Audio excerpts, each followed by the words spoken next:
You were taught about happiness in a really wrong way.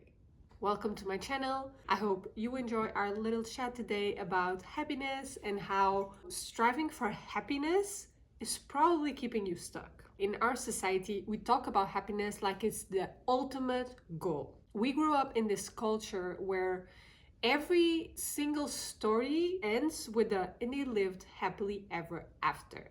And this teaches us, even if it's just a subconscious thing, that happiness is always going to be the ultimate goal. And what I have learned is that concept is completely wrong. So, first things first, what is happiness? Happiness is a mere emotion. An emotion like every other emotion, like sadness, like anger, like frustration, like pleasure, whatever it is, this is just an emotion that you are gonna feel. The danger with focusing our lives around emotions, doesn't matter what they are, is that all emotions are fleeting. You are not gonna feel the same way every day. And not even every day, but every single moment. So when you are striving for happiness, like happiness is the end goal, what's going to happen is in your life, doesn't matter what you are doing, your life is going to move like this. And you're going to have high points where maybe you are experiencing extreme happiness, but then you're also going to experience low points where you're going to experience extreme everything else. If you are constantly just wanting to be up here, that is straight up impossible. That's not how our brains work, how life works. If you were always happy, it would come to a point where you wouldn't be happy anymore because you wouldn't know anything else. So, what this does, at least for me, it happened like this, is that I would have moments throughout my life where I would be happy, and then it would be moments where I would be sad or I would be experiencing other emotions. And I would internalize it so much and think, oh my God, what is wrong with me? Why can't I just be happy? And the problem was that I was experiencing happiness, but I wasn't happy all the time. Like I thought that I had to be, because that is not possible. And I think this is true for many people. Also, I don't think happiness is the wrong thing to follow. External happiness is the wrong thing to follow. This is another thing that we are mainly taught since children, is that you need to have this in order for your life to be complete, in order for you to be happy. And we end up getting into these mental cages of, when I get the job, when I get the relationship, when I get the house, then I will be happy. Then everything will make sense. But you know what happens? You get there, you get the thing that you thought would bring happiness all along, and you're not happy. Because that thing becomes your baseline. It's not this super high anymore. It's just your normal. The feeling of waking up in a 5-bedroom house is gonna be the same as waking up in a studio apartment. And I think this is why a lot of like rich, famous people say that money doesn't buy happiness. Now, this statement, money doesn't buy happiness, I honestly disagree, but this can be a whole another video. We're not gonna get into that today. By all means, I am not rich, I'm not famous, but I think this is where they're getting at. When you get to these places that are so put high up there by society, we think that, oh, you are rich, you don't have problems, or your problems are not going to be important because you are rich, and directly you are happy. But that's not the truth. And this is why we see so many people that are rich, that are famous, they get into very, very, very deep dark thoughts within themselves. They get stuck in addictions, they end up using a lot of drugs. They are not happy in essence because the external world doesn't mean anything. And I see this happening, especially in relationships. I don't know how or why this happened throughout history, but we have created such a pressure and such high standards for a relationship that when you find your person, everything is gonna be perfect. You are gonna be happy forever. And that is just not true. That is just not true.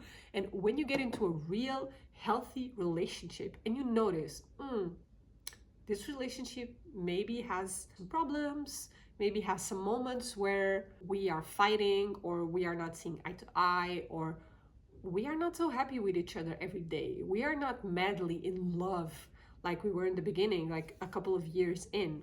This is normal. This is so normal. But because we have such like high, not even high standards, but high expectations of relationships in our society, then we think, oh, then something is wrong. Hi.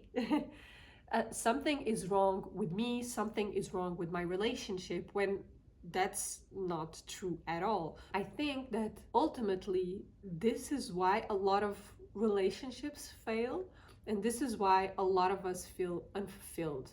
Now, I think we cannot speak about this without saying that you need to live a life that you want to live, that it excites you and brings you happiness.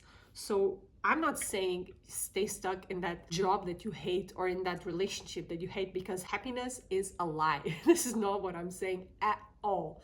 What I'm saying is that even when you get to the perfect job, your dream relationship, that in itself will not fulfill you the way that you think that it's gonna. And this has happened now so many times in my life, where I've come to these kinds of conclusions because I've been through this. I've been through this in my relationship. The first 1 to 2 years of my relationship, I was getting these ideas stuck in my head of like, why is this not giving me the feeling of extreme happiness that I thought that this would give me? Or even more recently, I started working for myself, which has been like my biggest dream since I was a child. I did this and I felt nothing. Like, I felt so excited for the first few days. I was like, oh my God, I can't believe I have a company in my name and blah, blah, blah. I'm so grateful. All of that went away literally like a week after.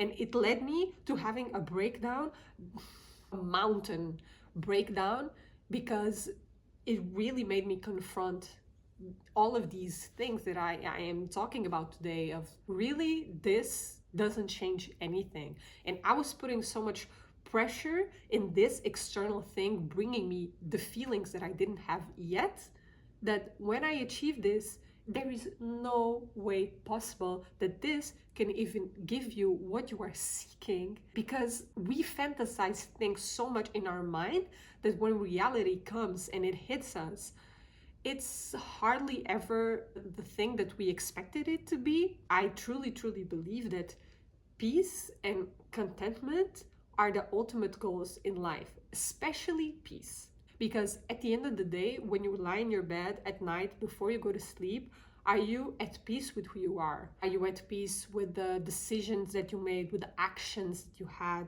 with the place that you are in your life? And this doesn't mean that you need to be where you want to be or where you envision yourself in the long term. But today, are you at peace where you are, with who you are? I think everything in life comes back to you. Comes back to your internal world, how you deal with the situations, how you look at things.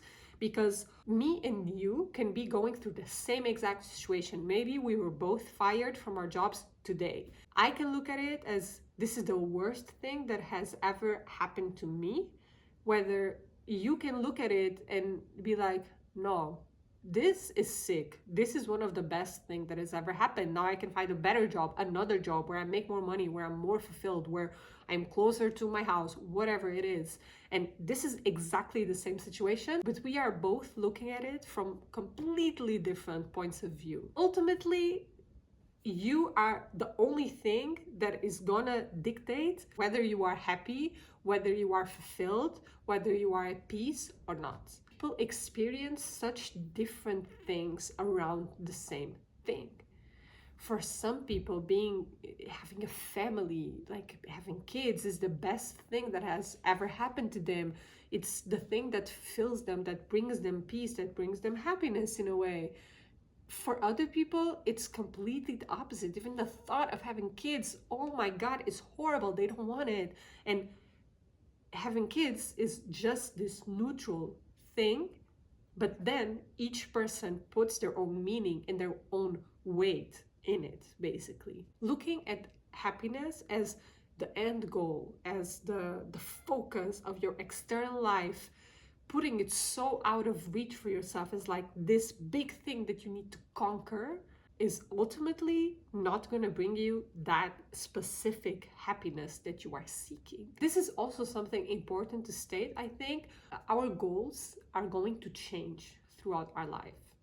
And sometimes it takes you to get to that place that you thought was going to bring these big emotions, or this is going to be such a huge thing, for you to realize, this is not really what I want, or this is not really what I expected it to be, and maybe I'm not so happy in this place. Maybe I'm not so content with this after all. I think what I'm trying to say is that you can rewrite what happiness means to you, and instead of focusing on happiness being this big thing that is outside of you in a way, you can bring it back into your daily life, into these small moments of happiness that you experience daily. And this can be a lot of different things for a lot of different people. For example, for some people, it might be you have a very intentional morning routine and you start your day right for you, and this brings you happiness. For other people, it can be just cooking a really nice meal at the end of your day. For other people, it can be just enjoying your lunch break with your colleagues, or having a nice cup of tea and read a book in bed. It really doesn't matter what it is, as long as it's something that's attainable, and that is something that you can do to regulate yourself, to be grateful, to be present, to be happy in these little moments. Because the truth is that you're going to have big moments of happiness and euphoria in your life, and we all go through this, but those moments are not a daily occurrence. Those moments are not the base of happiness, or they shouldn't be, because they are sporadic in nature. So when you take the weight of those moments and distribute it through your normal, boring, neutral life, it becomes more attainable. This is another thing, is that having a boring life is not that your life is less than other people's. It's just we all have boring lives in a way. Our lives can become really boring really fast to ourselves, and maybe for other people,